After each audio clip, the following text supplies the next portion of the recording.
a challenge, but running into a 4.3 headwind, how important is it in a race like that to really emphasize the start and to really get into that drive phase? I think that's one of the most important parts, especially when there's that headwind, because if you pop up right away, that's more that the wind's going to hit you, you're going to get blown back. So really making sure, even though I wasn't in front in the first two steps, I was building up momentum, I was building up speed, so then I could reach my top potential speed. So, any added pressure this year with what you were able to accomplish last year? Definitely, I know that being at the top of the list with people, it's just they have expectations of you. I have expectations of myself, and constantly having to meet those expectations, exceed those expectations, it's a lot of pressure, but it's good pressure. So.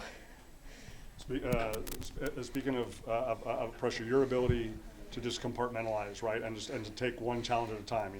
Prelim race, transition long jump, come back. I think an athlete who's less mentally strong than you might have taken that experience from the long jump and it might have labored whatever, but you got right back in there, and I saw that focus. I mean, how much is that has developed over time and consistently being in these high level pressure situations? I think I definitely learned my lesson in the long jump because this was my first year jumping, and I was ranked at the top, and I obviously didn't perform how I wanted to, but I kind of used that as a way to even my freshman year, I was freaking out in the 100, and now I'm more mature, more experienced, and so I was I need to use that same maturity and experience in the finals and not panic from where I was going into the finals and just run my own race.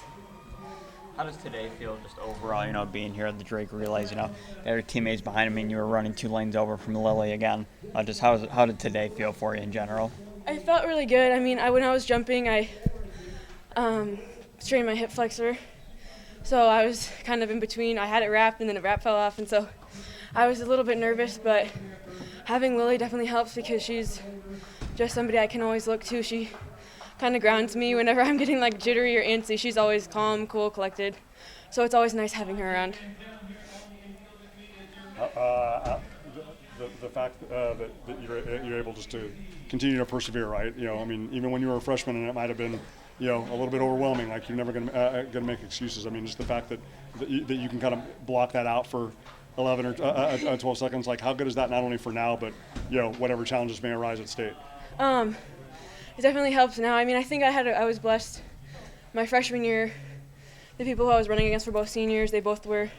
Karis was going to Purdue, Darby was going to Nebraska, and so I was able to see how calm and cool they were, and then kind of mold myself into that and be that person for other people. So just being able to run in my lane and not have any type of peripheral vision at all. I'm so glad that you mentioned both of them because it's one thing to get there, it's another thing to stay there. Yeah.